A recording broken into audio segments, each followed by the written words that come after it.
tengo que empezar diciendo que coincido plenamente con los planteamientos que ya se han hecho y voy a centrar mi presentación en tres mensajes particulares. El primero, abrir o mantener las escuelas cerradas. Me parece que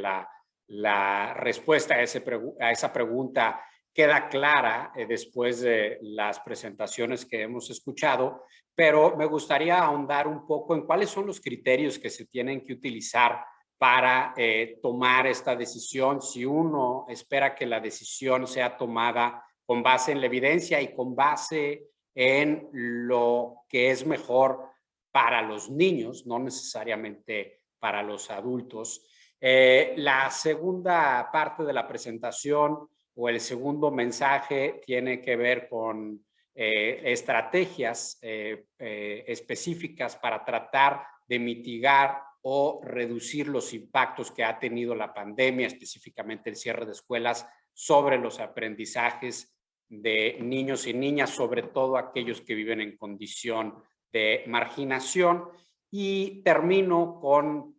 una nota que espero sea una nota propositiva. ¿Qué podemos hacer para que esta pandemia nos deje algo positivo y podamos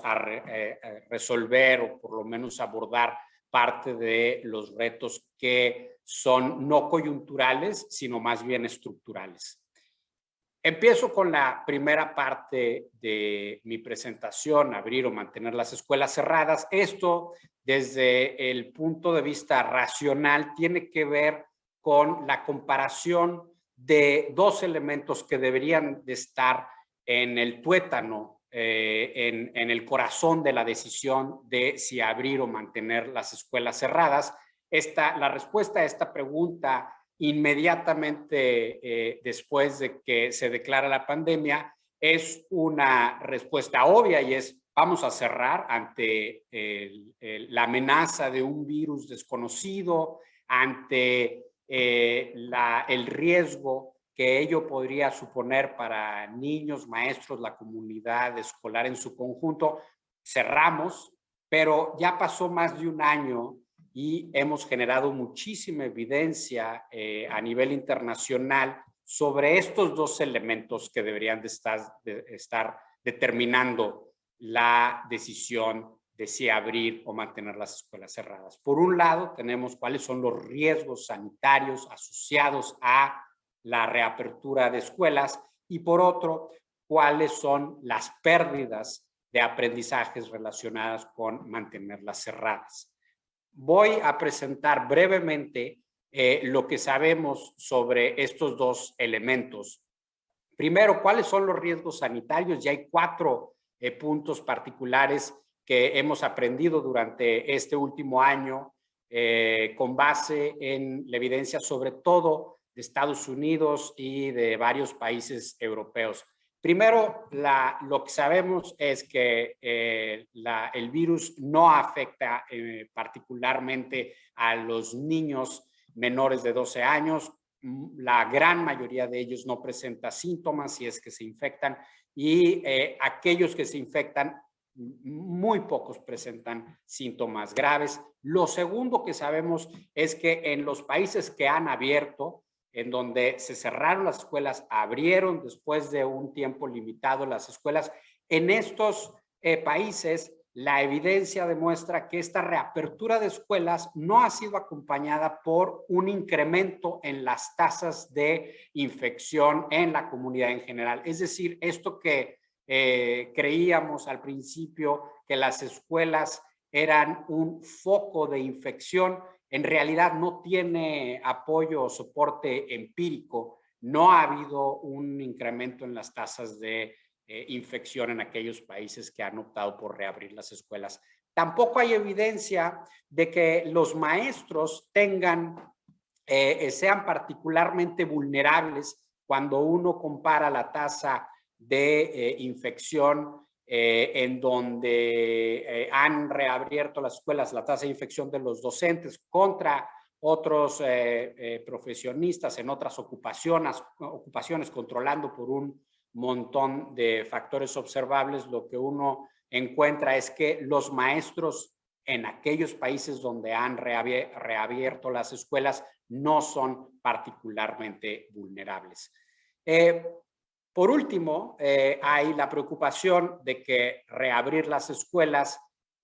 a pesar de que no tiene un impacto directo sobre los niños, sobre todo aquellos más pequeños, entre aquellos que cohabitan con un adulto mayor pueden llevar el virus y pueden infectar al adulto mayor poniéndolo en riesgo, pero en particular en el Reino Unido llevaron a cabo un estudio en donde censaron a todos los hogares donde hay un adulto mayor a 65 años, algunos que cohabitaban y otros que no cohabitaban con niños pequeños, y ante la reapertura de escuelas en el Reino Unido no se detecta una mayor vulnerabilidad, una mayor tasa de infección entre los adultos mayores que cohabitan con un niño pequeño. Entonces, todo parece indicar que los riesgos asociados a la reapertura de escuelas después de más de un año de estar lidiando con la pandemia son significativamente menores que los riesgos que percibíamos hace más de un año cuando no teníamos mucho conocimiento y mucha evidencia sobre la propagación del virus. Por otro lado, ¿qué sabemos sobre los impactos negativos de mantener las escuelas cerradas sobre los aprendizajes de los alumnos? Y aquí me voy a ir muy rápido porque me parece que la exposición de Manuela dejó clarísimo que los impactos negativos sobre los aprendizajes y las trayectorias educativas son gigantescos, pero me gustaría destacar tres elementos y voy a mostrar datos para Nuevo León. Lo primero es que ante el cierre de escuelas, el tener acceso o no a un dispositivo conectado a la internet desde el hogar es una condición casi necesaria para continuar con el proceso de aprendizaje. Pero es una condición, aunque sea necesaria, no es suficiente porque particularmente para los niños más pequeños, las tecnologías de la información son un complemento en el proceso de aprendizaje. Necesitan todavía la presencia de un adulto, puede ser un padre, un tutor, que asista a el niño en el proceso de aprendizaje. Y entonces, si uno utiliza la información para México, en particular la ENDUTI y la ENIG, las cruza estas dos fuentes de información para ver qué porcentaje de niños, en particular niños de educación básica, tienen estos dos elementos en el hogar. Tienen, por un lado, acceso a Internet y por otro, padres con una escolaridad mínima necesaria y con el tiempo suficiente para asistir a sus hijos en el proceso de aprendizaje. Lo que encontramos para Nuevo León es lo siguiente. El 25, casi un 25%, uno de cada 4 niños en Nuevo León en edad de asistir a la educación básica tienen un dispositivo con acceso a Internet en el hogar, tienen padres con la escolaridad mínima, es decir, terminaron la educación media superior y tienen tiempo, y aproximamos esto con acceso a la formalidad, tienen un trabajo en la formalidad. Pero del otro lado del espectro tenemos a 16% de los niños en educación básica en el estado que no tienen ni acceso a Internet, ni padres con la escolaridad mínima necesaria y trabajando en la informalidad. Y son estos 16% de los niños los que en su gran mayoría corresponden a el 17% de los niños que viven en condiciones de pobreza en el estado. Es decir, lo que está diciendo esa gráfica, y me parece que es el mensaje más importante de esta sección, es que para 16% de los niños en el estado, el cierre de escuelas del año pasado significó la interrupción absoluta en su proceso de aprendizaje. No han aprendido pues prácticamente nada relacionado al currículum nacional desde hace más de un año, siendo que son estos los niños que más necesitan de la escolaridad y los aprendizajes para poder aspirar a un mejor futuro. Todas estas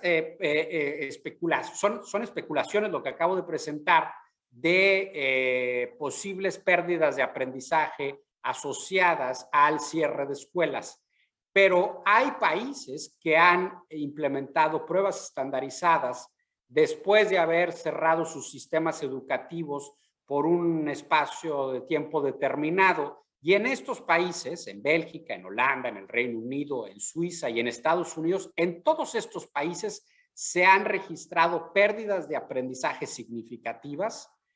a pesar de que son países que tienen una cobertura de Internet en los hogares casi universal, y a pesar de ser países, sobre todo los europeos, en donde las pruebas estandarizadas, es decir, la medición de pérdidas de aprendizaje, se lleva a cabo tan solo 2 meses después de haber cerrado las escuelas. Entonces, aún en el mejor de los contextos, desde el punto de vista socioeconómico, de acceso a las tecnologías, de un cierre de escuelas limitado y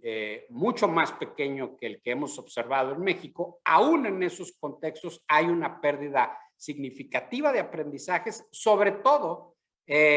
concentrada esta pérdida entre los niños más pobres y vulnerables. Adicionalmente, no solamente se pierden aprendizajes, como lo presentaba Paola, hay mucho más violencia intrafamiliar. Para esto también hay muchísima evidencia que corrobora esto. La violencia familiar que afecta más a niños, hay evidencia que muestra que hay una mayor depresión, ansiedad, las tasas de suicidio se han incrementado, hay desvinculación de los jóvenes, sobre todo de jóvenes en contextos de marginación, abandono escolar, como lo presentaba David.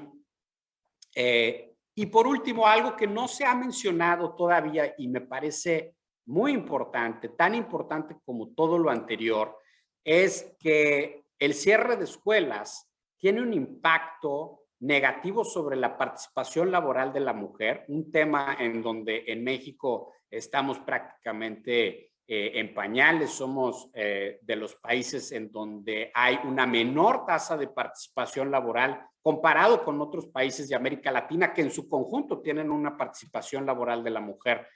muy baja. Y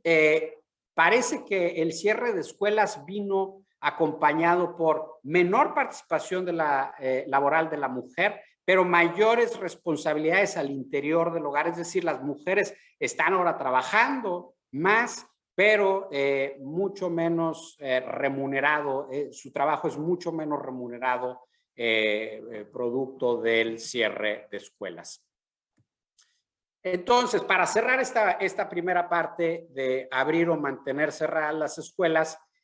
hay un elemento que algunos de ustedes podrían estar pensando cuando yo estoy comparando los riesgos sanitarios con las pérdidas de aprendizajes. A lo mejor están pensando que esta es una comparación inválida, injusta, inclusive inmoral, porque estoy comparando riesgos sanitarios que están asociados a vidas humanas versus pérdidas de aprendizajes, que no es lo mismo. Estoy comparando peras y manzanas, pero también hay evidencia que el perder aprendizajes, la pérdida de aprendizajes que estamos observando hoy está relacionado con una reducción de los ingresos, reducción del empleo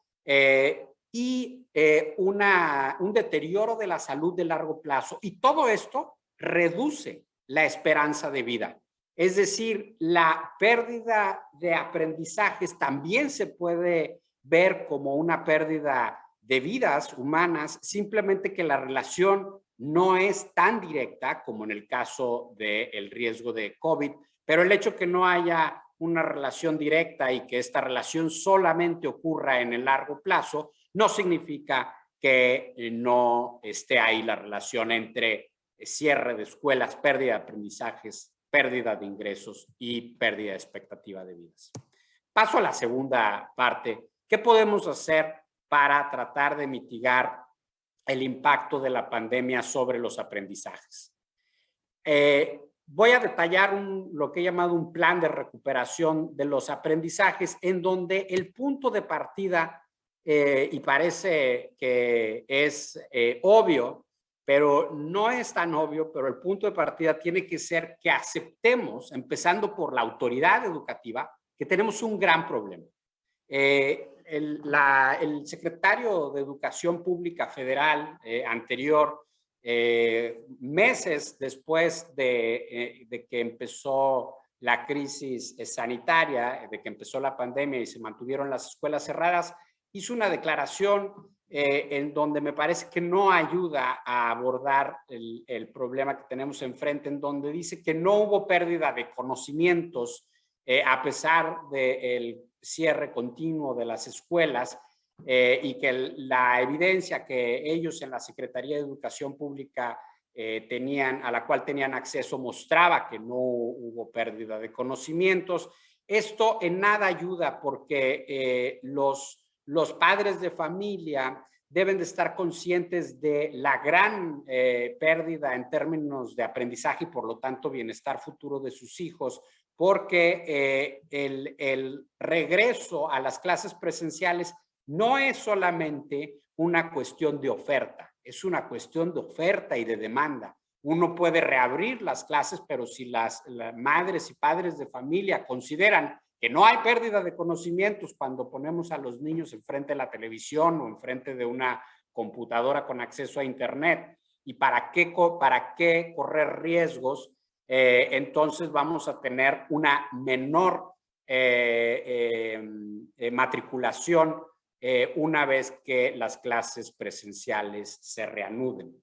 Entonces, primera condición, aceptar que tenemos un gran problema, que hubo una gran pérdida de aprendizajes, como lo sugiere toda la evidencia internacional. Antes de abrir las escuelas, es decir, eso es lo que deberíamos de estar haciendo desde el día de hoy, tenemos que diseñar un plan de reapertura de las escuelas. En este momento, dado toda la evidencia que se ha presentado en la última hora en este foro, la pregunta relevante es, ¿cómo puede ser posible que las escuelas sigan cerradas? Cuando en el caso de Nuevo León, y es el caso de todo México, los restaurantes están abiertos, los bares, gimnasios,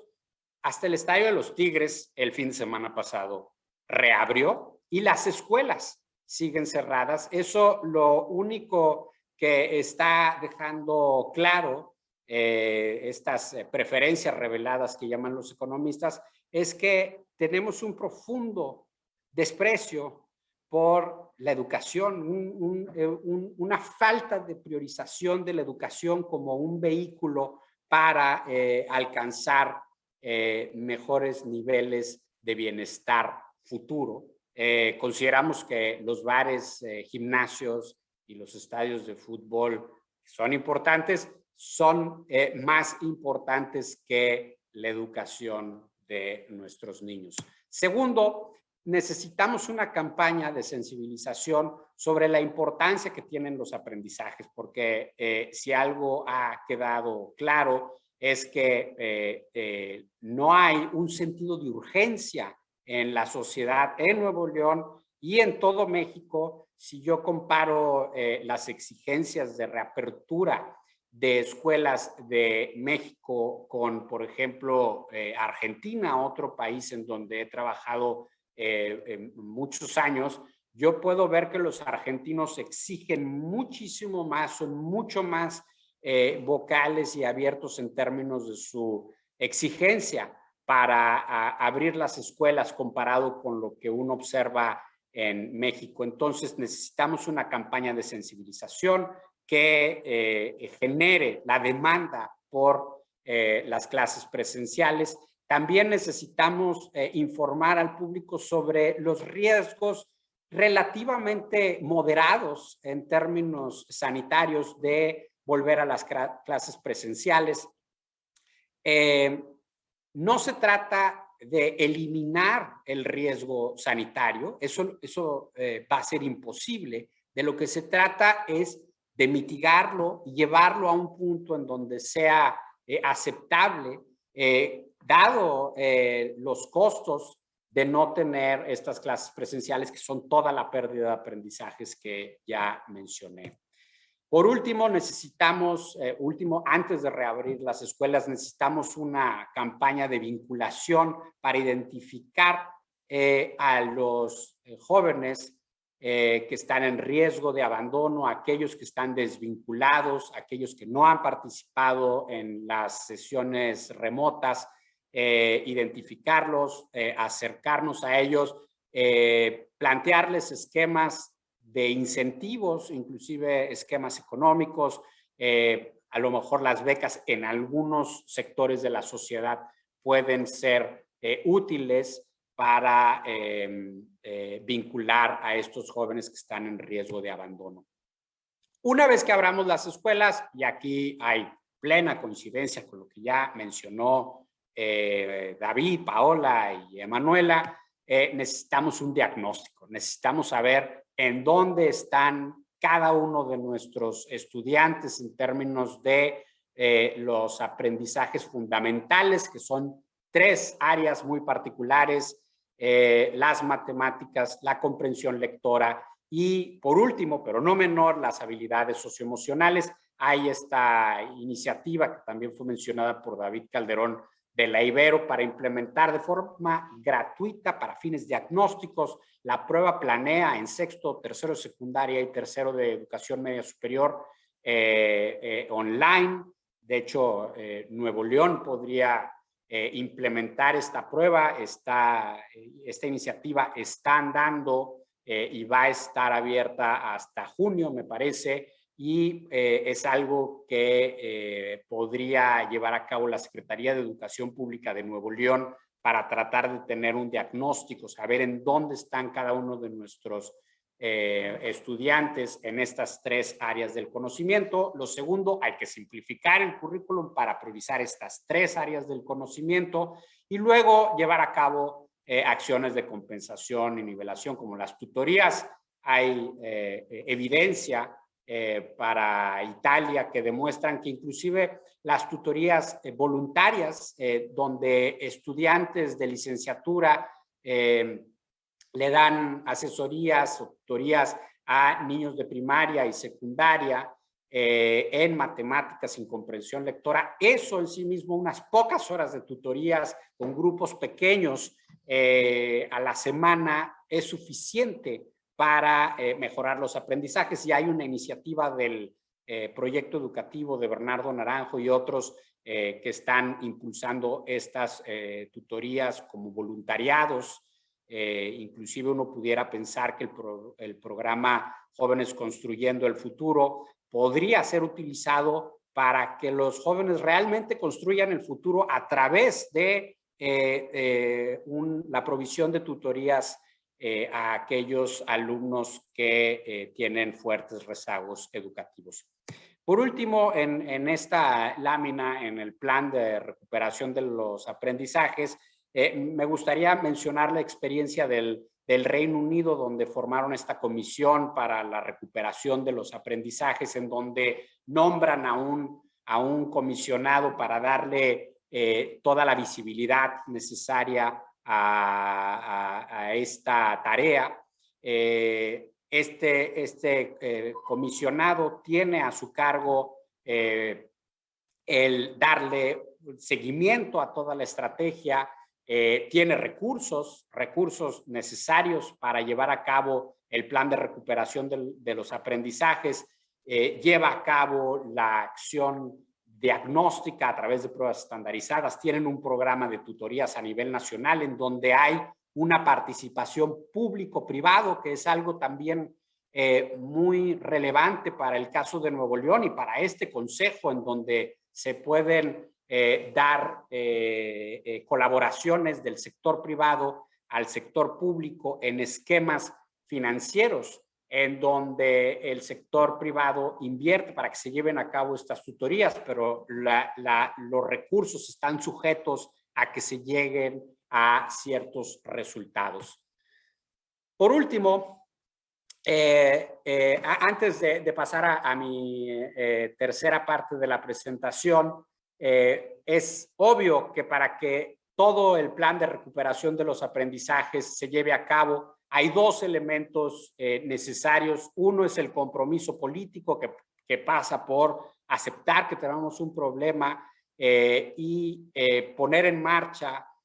una estrategia de recuperación de los aprendizajes. Este compromiso político, al menos en este momento, yo no creo que en Nuevo León debamos de esperar al gobierno federal, más bien creo que el Estado tiene las condiciones para llevar a cabo su propio plan de recuperación de los aprendizajes. El Estado tiene recursos, tiene capacidad de implementación, tiene liderazgo y lo debería de utilizar para tratar de abordar este problema, otra vez sin esperar que la federación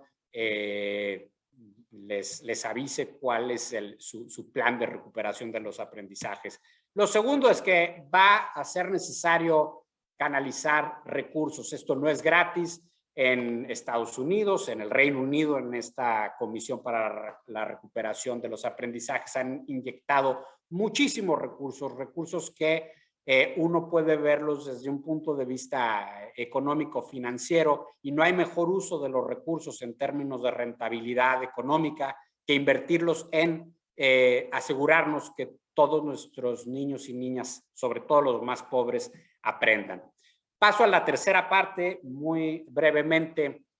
Podemos obtener algo positivo de la pandemia y antes de la pandemia, ya se ha mencionado, nada más quiero darles dos cifras, 51% y 16%. Antes de la pandemia ya teníamos que el 51% de los niños en Nuevo León no adquiría los aprendizajes mínimos necesarios de acuerdo a la prueba Planea, y en Nuevo León el 16% de los jóvenes entre 15 y 24 años no estudiaban y no trabajaban. Si yo estuviera dando esta presentación hace 1 año y 2 meses, justo antes de la pandemia, muchas de las recomendaciones, si no todas las recomendaciones que incluían el plan de recuperación de los aprendizajes, serían relevantes para abordar estos dos problemas que estoy ejemplificando con estas dos proporciones. El diagnosticar, el simplificar el currículum, el llevar a cabo una estrategia para nivelar los aprendizajes. Todo esto sería relevante hace 1 año y 2 meses antes de la pandemia. ¿Y por qué no pensar en que el plan de recuperación de los aprendizajes se vuelva no un plan, sino una política permanente para cerrar estas brechas que estaban presentes antes de la pandemia, y lo que hizo la pandemia es simplemente exacerbarlas? Por último,